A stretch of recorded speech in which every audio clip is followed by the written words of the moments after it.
Welcome back. Good morning with सभी कहती है आपको खुश आमदेद। और आज है 5 फरवरी, यौम यकजहती का दिन कश्मीर के साथ। और मैं ये कहूँगी वो जिसे जन्नत नज़ीर कहते हैं, वो जिसे जन्नत नज़ीर कहते हैं, सादा लफ्ज़ों में उसे कश्मीर कहते हैं। बहुत ही खूबसूरत वादी, लेकिन उसको बहुत कोशिश कर रहे हैं जलाने की, ख़त्म करने की।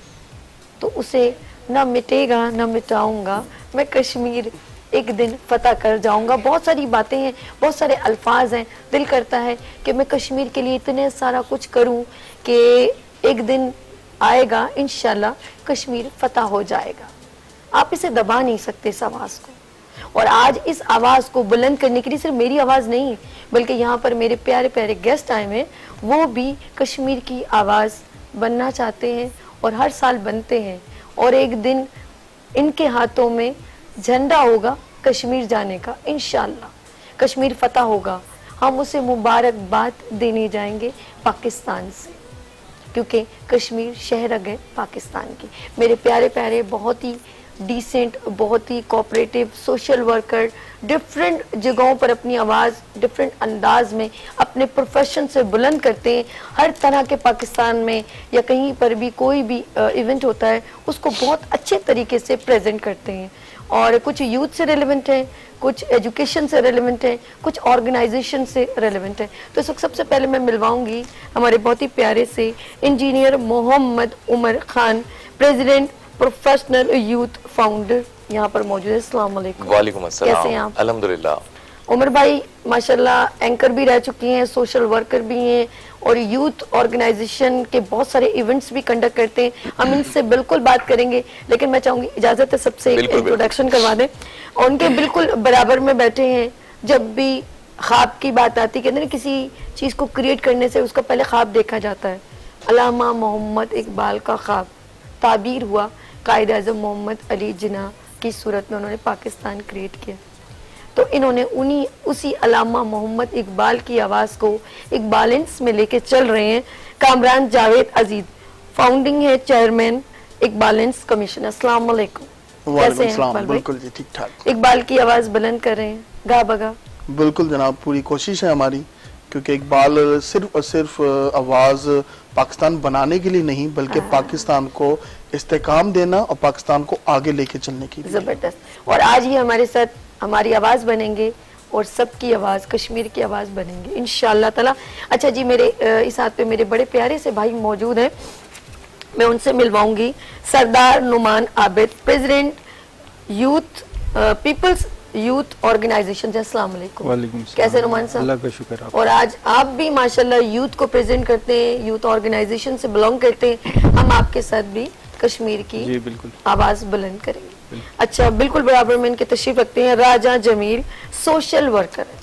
और सोशल वर्कर का मतलब ये होता है कि हर जगह हर घड़ी खड़े हैं हम उनके साथ जो जिसको हमारी ज़रूरत है, जो आवाज़ बुलंद करना चाहता है। ऐसी है बात है कि नहीं?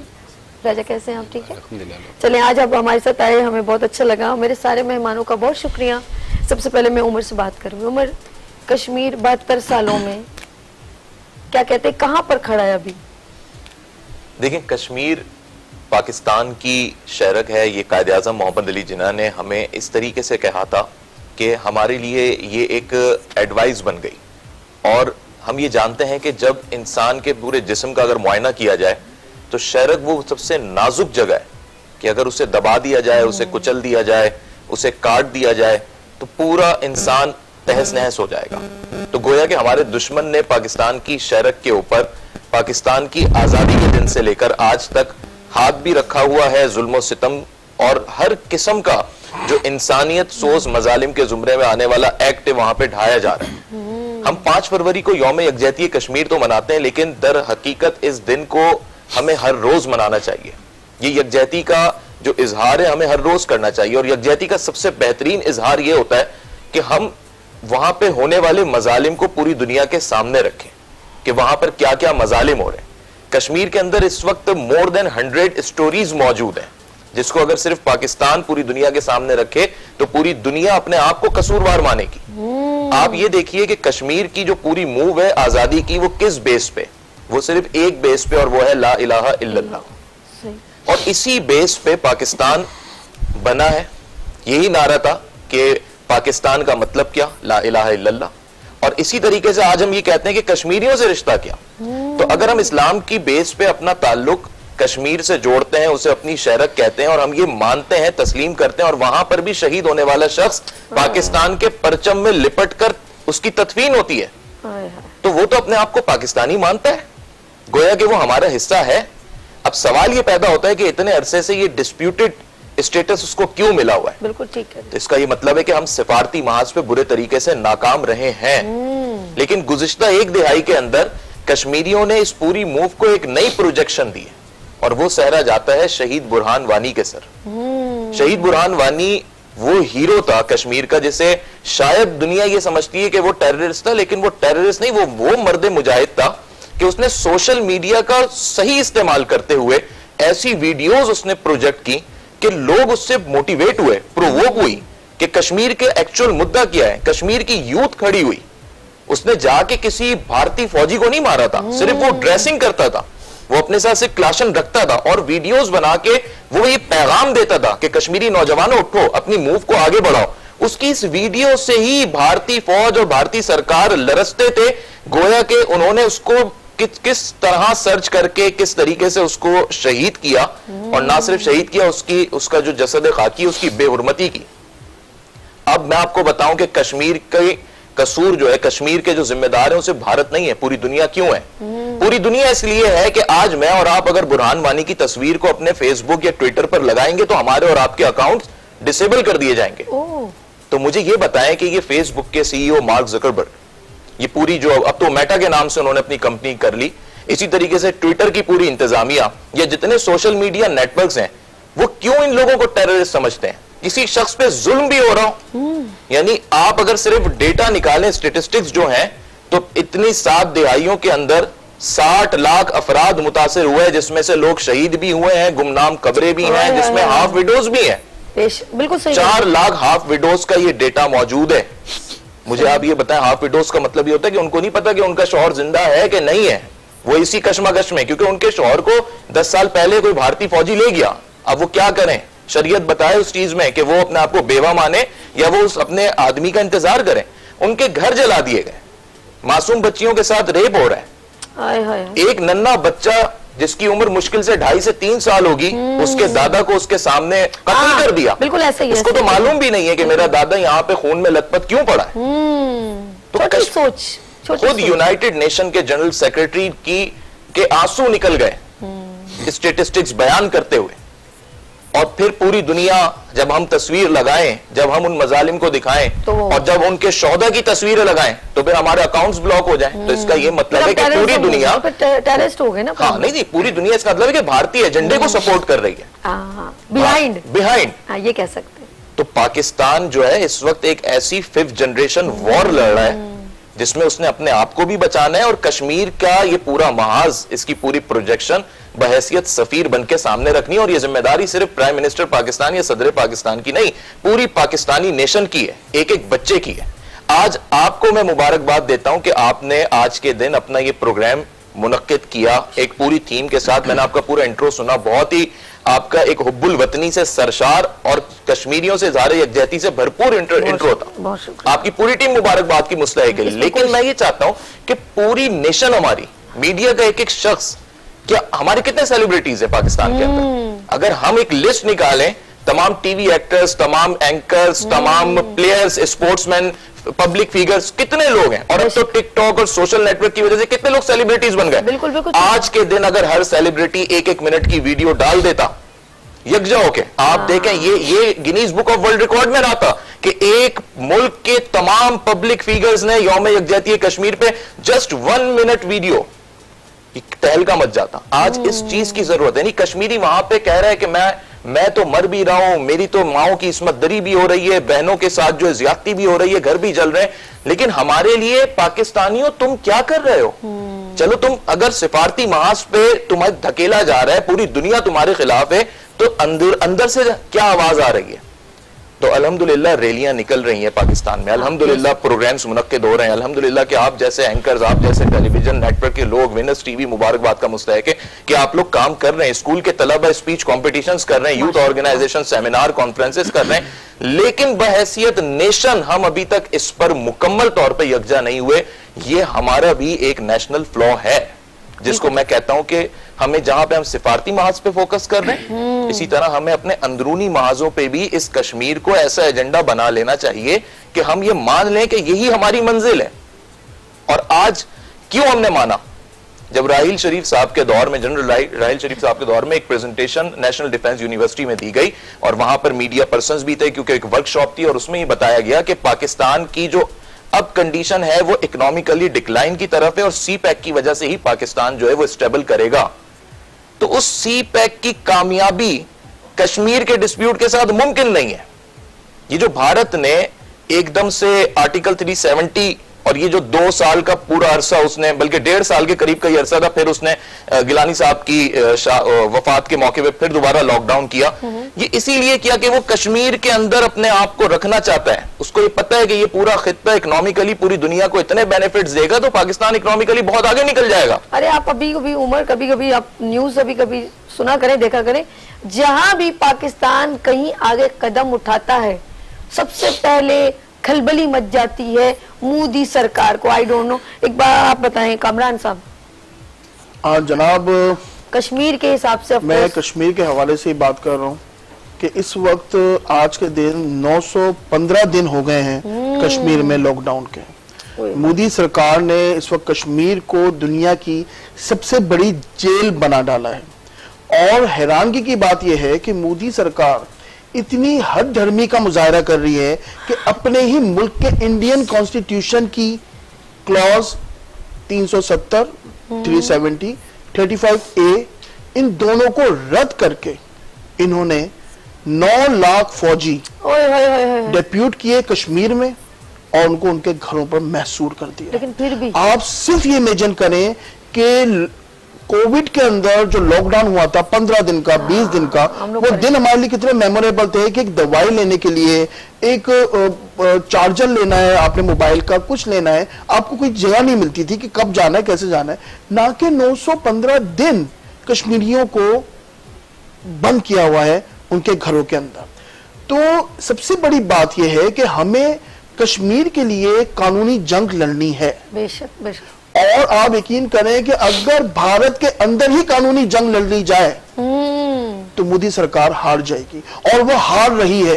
आज वहां पर सिख उठ गए हैं, आज वहां पर किसान उठ गए हैं, वहां पर तमिलनाडु उठ गए हैं, नागालैंड, जिसके बारे में कोई मीडिया कवरेज नहीं देता है। मुझे ये बात समझ में नहीं आती है कि हमारा पाकिस्तानी मीडिया इन चीजों को क्यों नहीं हाईलाइट करता।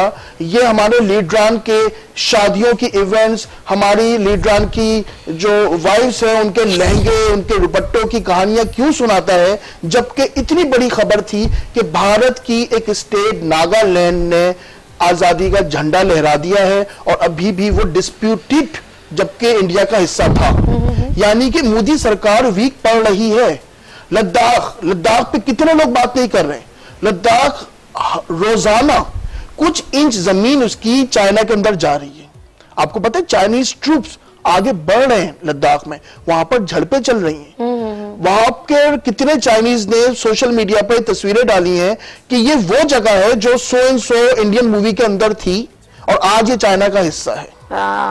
तो ये जो सारे रेफरेंसेस मैंने कलेक्ट किए ये बताने के लिए कि मोदी सरकार या मोदी अगर आज ये प्रोग्राम देख रहा है या पाकिस्तान का मीडिया देख रहा है, वो ये सुन ले कि जनाब अब आपकी सरकार इतनी स्ट्रांग नहीं रही है।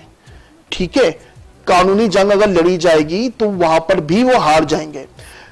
3 फरवरी को 2 दिन पहले यूनाइटेड नेशन में उनके सेक्रेटरी जनरल एंटोनियो गुटेरेस ने खिताब किया है, जो कि 2022 का 2022 का पहला खिताब है यूनाइटेड नेशन में, जिसमें उन्होंने वो मामलात हाईलाइट किए कि जिससे 2022 को खतरात हैं। उसमें ग्लोबल वार्मिंग भी है, कोविड भी है, साइबर सिक्योरिटी है, फाइनेंस सिक्योरिटी है, लेकिन एक बहुत बड़ा जो मामला है वो हॉट एरियाज, वो रेड जोन्स दुनिया के, जहां पर डिस्प्यूट्स और कॉन्फ्लिक्ट्स हैं। तो पहले पैराग्राफ में जब उसने सेक्रेटरी जनरल ने बात की तो उसमें सीरिया, फिलिस्तीन, इन सबको काउंट किया और इस पर काम चल रहा है जिस तरह से भी उन्होंने रिप्रेजेंट किया। तो उस वक्त लगा कि शायद कश्मीर का जिक्र नहीं किया, लेकिन उसके बाद उन्होंने कश्मीर का जिक्र किया और उन्होंने ये चीज डिक्लेयर की कि सिक्योरिटी काउंसिल ने, यूनाइटेड नेशन की सिक्योरिटी काउंसिल ने ये रेजोल्यूशन दे दी है कि as soon as possible India Pakistan के बीच में कश्मीर को रिजॉल्व किया जाए। अब पूरी दुनिया सेक्रेटरी जनरल यूनाइटेड नेशन की तरफ देख रही है, क्योंकि यूएन चार्टर के क्लॉज नंबर 99 के तहत सेक्रेटरी जनरल एक बहुत बड़ा एक्शन ले सकता है इस बात पर, क्योंकि उसके पास ये राइट मौजूद है कि जहां पर भी कॉन्फ्लिक्ट रेज हो रहा है दुनिया के किसी भी खित्ते में, उस कॉन्फ्लिक्ट की तरफ तवज्जो दिलाए और चाहे वो आलमी तौर पर लोगों से उनकी फौजी खिदमात की जो है उसकी रिक्वायरमेंट, उसके लिए डिमांड करे कि वो लोग वहां पर जाए और उस खित्ते को आजाद कराएं। अच्छा, मैं कामरान की सारी बातों का एक बड़ा अच्छा मुझे निकला एक वर्ड्स कि इन्होंने कहा कि मोदी सरकार के अपनी हुकूमत में, अपने हिंदुस्तान में पिलर हिल चुके हैं। उसमें बहुत सारी जबानों ने आवाज उठाई, जिसमें सिख भी हैं, किसान भी हैं। तो मैं सोच रही हूँ नुमान साहब से सवाल करने से पहले कि ये ना हो कि हिंदुस्तान से निकला है एक पाकिस्तान और बहुत बड़ा बन गया भाई, एटॉमिक पावर पाकिस्तान। ये ना हो सिकिस्तान भी बन जाए, कैलिस्तान भी बन जाए और पता नहीं कौन कौन से एक छोटे छोटे जो है पाकिस्तान बन जाए। तो आप लोग जो है ना, छीना झपटी, लोगों पे काबिज होना, कई साल जद्दोजहद भी कर लेना, आप लोग अपने आप को नहीं संभाल सकते। ना करें कि बहुत सारे वहां पर पाकिस्तान वजूद में आ जाए। मैं नुमान साहब के पास चलती हूँ, पीपल्स यूथ ऑर्गेनाइजेशन से सरदार नुमान आबिद साहब। आप सर जी ये बताइएगा, माशाल्लाह उमर ने बात की, कामरान ने बात की और आप माशाल्लाह यूथ ऑर्गेनाइजेशन से बिलोंग करते हैं, हमारी यूथ के क्या व्यूज है कश्मीर के लिए? देखिए, पहले मैं अर्ज करूं कि कश्मीर जो है पिछली 7 दहाइयों से जी सर बंद कमरे के, बंद पिंजरे के अंदर, अगर मैं कहूं तो गलत नहीं होगा, कि आज़ादी की जंग लड़ रहे हैं। दुनिया खामोश, उम्मत मुसलमान खामोश और पाकिस्तान की भी खारजा पॉलिसी नाकामी की तरफ ही गामजन है इसलिए कई 2 दहाइयों से। हकीकत ये है कि पाकिस्तान के पास शहीद जुल्फकार अली भुट्टो के बाद मसला कश्मीर पर बात करने के लिए लीडर ही नहीं है। ओके 7 दहाइयां हो गई हैं, कश्मीरी ये चाहते हैं। कश्मीरियों ने पाकिस्तान 1947 14 अगस्त 1947 को बना और कश्मीरियों ने ये फैसला 15 से 20 दिन पहले 19 जुलाई को ये फैसला कर लिया कि हमने पाकिस्तान के साथ रहना है। हाँ, ये बात 19 जुलाई बानी सदर काजी मिल्लत सरदार मोहम्मद इब्राहिम खान साहब के घर पे बैठ के कश्मीरियों ने ये करारदाद मंजूर की कि हमने हालांकि पाकिस्तान के साथ रहना। एक जंग हुई, 2 जंग हुई, लेकिन उसके बावजूद मसला नहीं हल हो सका। कश्मीरी चाहते हैं पुरअमन मुज़ाकरात कीजिए, आलमी दुनिया के अंदर अपनी सफारतकारी को मजबूत किया जाए और डायरेक्ट कश्मीरियों को मुज़ाकरात के अंदर शामिल किया जाए। आपको ये जानकर हैरानगी होगी कि आज दिन तक कश्मीरी मुज़ाकरात के अंदर शामिल नहीं है। कश्मीरी ये चाहते हैं कि हमें मुज़ाकरात के अंदर शामिल किया जाए, हमें पता चले कि पाकिस्तान क्या मुज़ाकरात कर रहा है। 5 अगस्त के बाद मौजूदा हुकूमत की मुजरमाना खामोशी ये एक सवालिया निशान है कि उम्मत मुसलमान क्या चाहती है इस मामले पर, आलमी दुनिया क्या चाहती है। क्योंकि मौजूदा वज़ीर आज़म ने यूएनओ के अंदर एक अच्छी तकरीर की, लेकिन उसके बाद उन्होंने कहा कि हम जुम्मे वाले दिन कश्मीरियों से जारी यकजहती के लिए 12:30 से 1 बजे तक एहतजाज करेंगे। वो 1 जुम्मा हुआ, 2 जुम्मा हुआ, उसके बाद नहीं। पाकिस्तान के अपने इतने मसाइल हैं, कश्मीर कमेटी भी बनी हुई है। हम 5 फरवरी को सिर्फ जलसे, जुलूस, रैलियां, सेमिनार मुनक्कद करने तक नहीं होगा। हमारी पाकिस्तान से, पाकिस्तानी मीडिया से गुजारिश है कि हमें हेडलाइन में टाइम दें, हम हर रोज की उस न्यूज में हमारा जिक्र किया जाए। कश्मीर के अंदर, जम्मू, लद्दाख और श्रीनगर के अंदर पिछले 1.5 सालों से कर्फ्यू नाफिज, इंटरनेट की सहूलत तक वहां में असर नहीं है। बुरहान वानी की शहादत पर कश्मीरी ये समझ रहे थे कि मसला कश्मीर आखिरी मराइल में दाखिल हो गया है, चंद दिनों की बात है कि कश्मीर हल हो जाए। तो डर गए ना वो लोग, तो उनको। लेकिन तो उस वक्त के प्राइम मिनिस्टर मियां मोहम्मद नवाज शरीफ ने 53 डेज के बाद बुरहान वानी का नाम लिया। पाकिस्तान की अपनी मजबूरियां इतनी हैं कि उन मजबूरियों के सामने वो सफारती तल्लुकात, सफारती दुनिया के सामने कश्मीर का मुद्दा नहीं बयान कर सकते। हमारी गुजारिश ये, कश्मीर कमेटी बनी हुई है, पिछले 3.5 सालों में उस कश्मीर कमेटी के मेरे ख्याल से 2 इजलास भी नहीं हुए। यानी कि कुछ लेक यहाँ से भी है बिल्कुल जिसकी है। बिना पर जो है वो लोग और शेर बनने की कोशिश कर रहे हैं। ओके। पाकिस्तान के मद्दे मुकाबल देखा जाए तो भारत की सफारतकारी बेहतर, अरब ममालिक दूसरे तीसरे। सिर्फ ये 5 फरवरी को जलसे जुलूस और रैली से नहीं मसला कश्मीर हल होगा। देखिए आज नाज़रीन, नुमान साहब और उमर और कामरान हम सब बात कर रहे हैं और आपने नोट किया है, बेशक हम लोग हमेशा पॉजिटिव, बिल्कुल बकौल नुमान साहब के, उन्होंने कहा कि ये सिर्फ इधर तक नहीं रहना चाहिए कि सेमिनार्स है, मैंने प्रोग्राम कर दिया। आज कुछ उन बातों को भी हम ओपन कर रहे हैं जहां से थोड़ा लैक आ रहा है कि हमें कश्मीर की आवाज बनना ही नहीं है, भी प्रैक्टिकल करके दिखाना भी है। नुमान साहब कंटिन्यू कीजिए। फेसबुक पे या ट्विटर पे कश्मीर की कोई पोस्ट शेयर कर दें, अपलोड कर दें तो आपका अकाउंट हैंग हो जाता है। Oh my God. तो आप सोचिए कि जैसे भाई ने भी जिक्र किया था कि कौन-कौन लोग वॉच कर रहे हैं, इसका मतलब 15 से 20 दिन अगर पाकिस्तान कराची के अंदर लॉकडाउन लगा तो किन मसाइल का सामना था।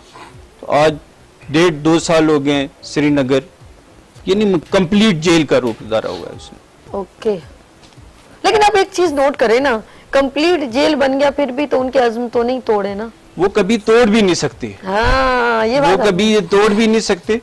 कश्मीर जरूर आजाद होगा इंशाल्लाह। और पाकिस्तान की इस, मैं बार बार मेरे जहन में लफ्ज़ आ रहा है मुजरमाना, बिल्कुल मुजरमाना, हाँ सही जो है। इस वजूहात की बिनाद पर कश्मीर के अंदर एक तीसरी सोच जन्म ले रही है, वो खुद मुख्तियारी की है कि ना हिंदुस्तान ना पाकिस्तान कश्मीर को खुद मुख्तियार किया। बिल्कुल। और ये एक नहीं सर, फिर यहाँ ये बताएं ना कि पाकिस्तान के परचम में फिर क्यों जनाजे वो अपने तदफीन कर रहे हैं। मैंने ये बताएं कि जब वहाँ बच्चा जो पैदा हो रहा है उसका वही नाम क्यों रखा जा रहा है जो प्रोमिनेंट पाकिस्तानियों का नाम है।